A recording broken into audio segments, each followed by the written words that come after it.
So, welcome. Goedenavond, dankjewel. Yeah, we can do it in Dutch. You speak Dutch actually. It's pretty good as well. So, unfortunately, Mr. Frits Bolkestein passed away on February 17th. Yes, And you've worked with him during the time you were a European Commissioner. exactly. So, what is your best memory of him? Well, the best memory is that it was terrible to advise him. Because this guy had a network around the world, so he could always call somebody and get advice that we didn't have. But apart from that, it was the greatest time in my professional life. Okay, wonderful. Well, I will let you get into it. So, good luck with your presentation. Thank you. Excellencies, ladies and gentlemen, I have a little question to you. Who does want to hear another presentation? Nobody. Oh, some brave people. Thank you. Thank you. So bear with me, and I will try to make this as little painful as I can, but it's a serious issue, and it's now on the front lines of every newspaper. Where is this world going? And more particular, what does this mean for Europe, and what does this mean for European security? Now, believe it or not, we started this project, I had the pleasure to initiate, only a year ago, and we couldn't know how timely we were. Now, for the joke of it, we had promised ourselves that we only create a book of 200 pages maximum, because nobody wants to read more than 200 pages, especially not nowadays. Now, guess what? In the end, we were 21 authors, and we had covered so many areas. So the book, unfortunately, is now bigger than 500 pages. Now, if we think about the global order, then the first question is, why do we have to talk about security?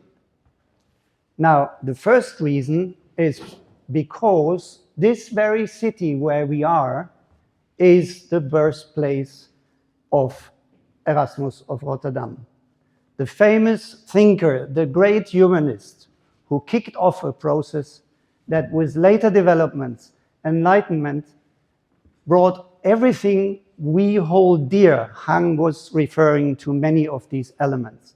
Separations of powers, the independence of law, and the respect for the law. Nobody stands over the law. But many of these things we know are nowadays questioned. And not only in the very country that was mentioned several times this evening, also in other countries. Now, do we see a revolution from the top, as some are saying? Quite honestly, ladies and gentlemen, let's lean back and let this sort out the American people. This is not our task. But there is, of course, the other reason, and that is general geopolitics. And in fairness, a second and last sentence in relation to the United States. I think we hear too often these days the fantastic story. Until yesterday, the United States was always on our side and was in tune with us. I may say all nonsense. Those who still remember the time of famous foreign advisor Henry Kissinger, we had between the 1970s until 1982 a profound difference of opinions between America and Europe.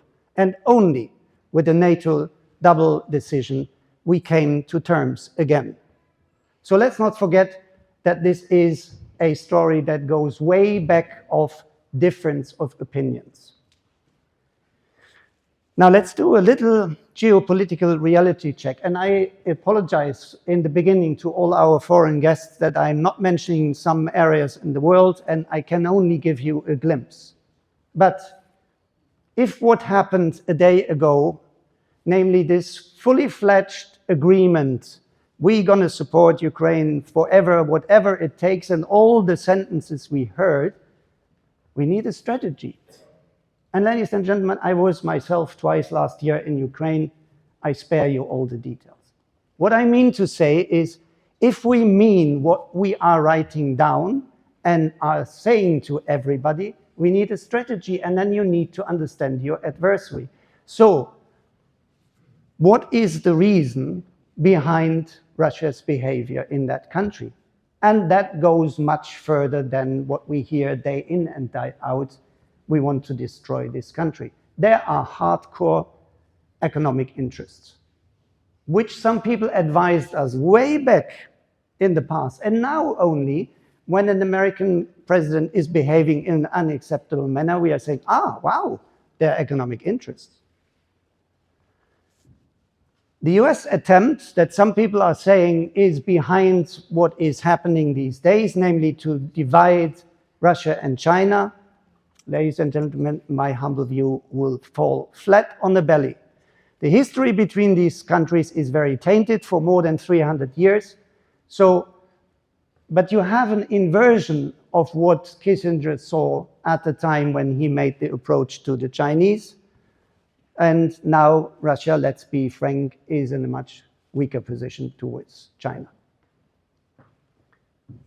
What role do we think Turkey should play in this? And what does this mean for all our complicated relationship with this country?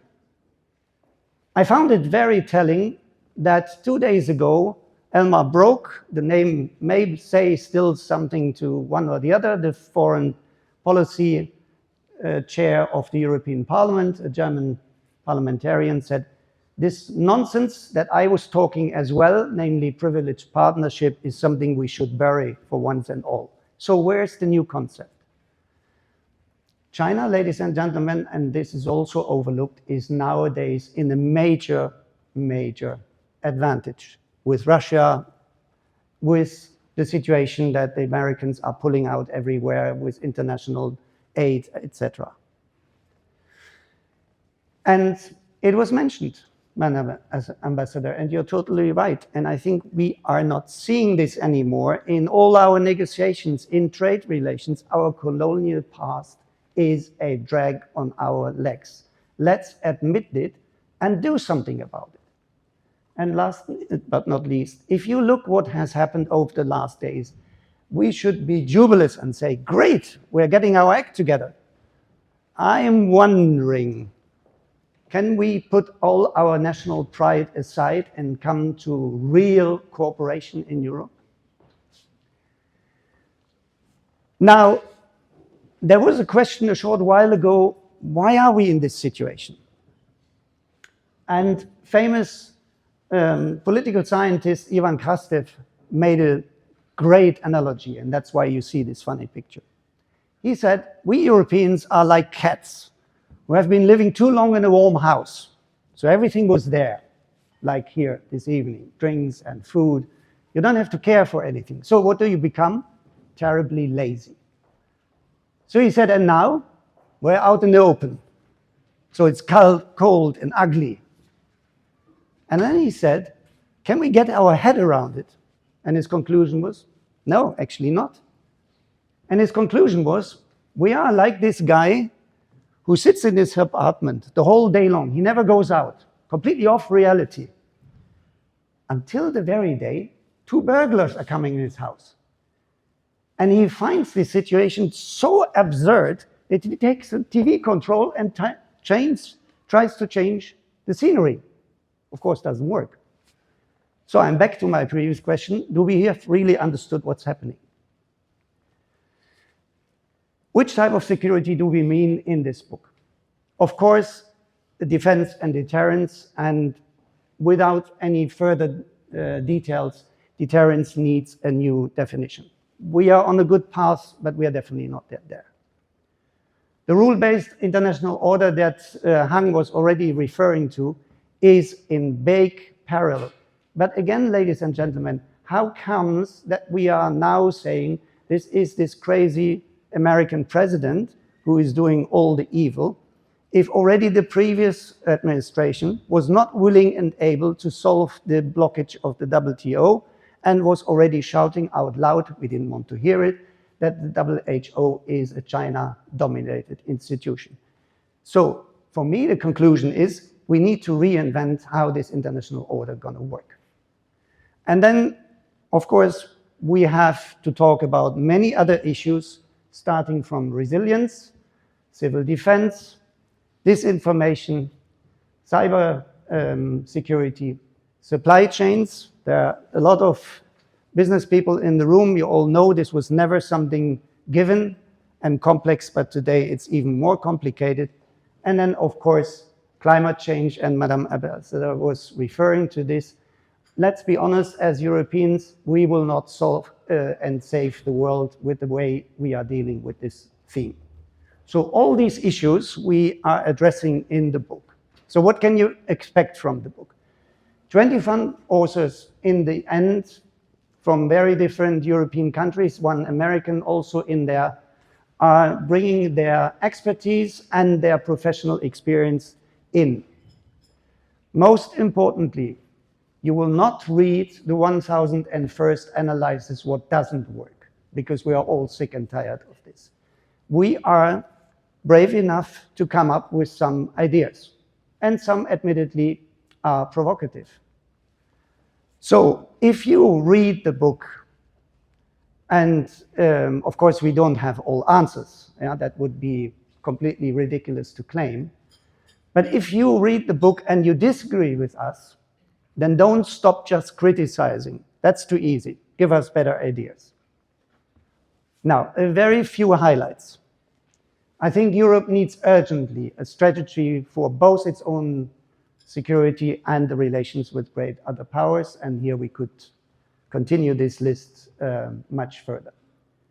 Secondly, where are the fresh ideas from academia and you name it, rather than constantly be in hysteria in the X-type as we see this on a daily basis? Should we as Europeans leave it to others to define what the new global order is? My answer is no. I think it's also our task to play a major role in this. And yes, European consensus was never easy, therefore the quote of Jean Monnet, but I think it is possible. If there is a will, it is possible. We close the book with a chapter entitled Call for Action. And as everybody who has ever written a book, that's the most difficult part. How do you close this? So we have decided precisely to call it a call for action, because we don't need any further talks, analysis, or whatsoever. We finally need to do something. And a bit of glimpse of hope I have after yesterday. Now, please, ladies and gentlemen, let's stand up to our humanistic foundations and the ideals of the Enlightenment. It is horrible to see how these two principles that define our peaceful cooperation are hampered these days. We, of course, favor an international cooperation, and therefore you need the institutions. And a very interesting Swiss philosopher was reminding that we are running towards what he called the tyranny of the majority, and that cannot be. And let's all cool down a bit, put all our devices beside, be less panicked, constantly in state of being exaggerated, and some start to deny reality. We wish for much more, and it was said before, education. Let's be able still, and I think we can this, and the Diplomatic Council is a fantastic network for this, to have open debates. And you can disagree with us, that's fine, but we should be able still to collaborate and to discuss. We can also agree to disagree, that is fair enough. And of course, compassion is very much important. I close with the last, and that is, we have to do this because we owe this to our children and grandchildren. I'm at various universities engaged, and it is very sad to see that many of these young people are living in a constant state of shock and don't want to talk about these challenges. It is up to us to act now, and as you said, Hang, to keep up to make it a better world. Thank you very much for your kind attention.